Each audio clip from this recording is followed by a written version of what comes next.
Hello നമസ്കാരം.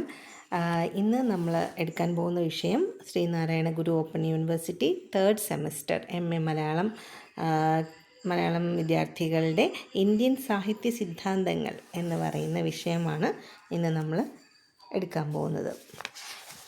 Indian സാഹിത്യ സിദ്ധാന്തങ്ങൾ നമുക്ക് അതിൻ്റെ കണ്ടൻസ് എന്ന് പറയുന്നത് 4 ബ്ലോക്കുകളുണ്ട്. ഒന്ന് block 1, block 1 4 unit, block 2 3 unit, block 3 2 unit, block 4 4 unit. ഭാഷയിലൂടെ സൗന്ദര്യം ആവിഷ്കരിക്കുന്ന കലയാണ് സാഹിത്യം. ഈ കലയ്ക്ക് സാഹിത്യം എന്ന പേരുണ്ടായിട്ട് അധികകാലം ആയിട്ടില്ല. 10ാം നൂറ്റാണ്ടിൽ രാജശേഖരൻ്റെ കാവ്യമീമാംസയിൽ സാഹിത്യം എന്ന പദം പ്രത്യക്ഷപ്പെട്ടു.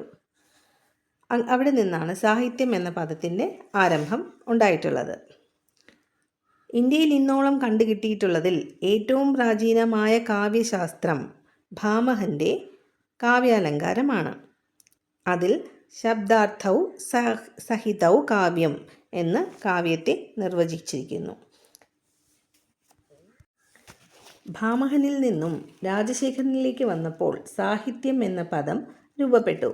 എങ്കിലും 12ാം നൂറ്റാണ്ടിൽ മാത്രമാണ് സാഹിത്യം എന്ന പദത്തിന് സാർവത്രികമായ പ്രചാരം വന്നു കാണുന്നത്. ആ കാലമായപ്പോൾ സാഹിത്യ സർവസ്വം, സാഹിത്യമീമാംസ എന്നിങ്ങനെ കാവ്യശാസ്ത്രങ്ങൾക്ക് സാഹിത്യം ചേർത്തുള്ള പേര് വരുന്നത് കാണാം.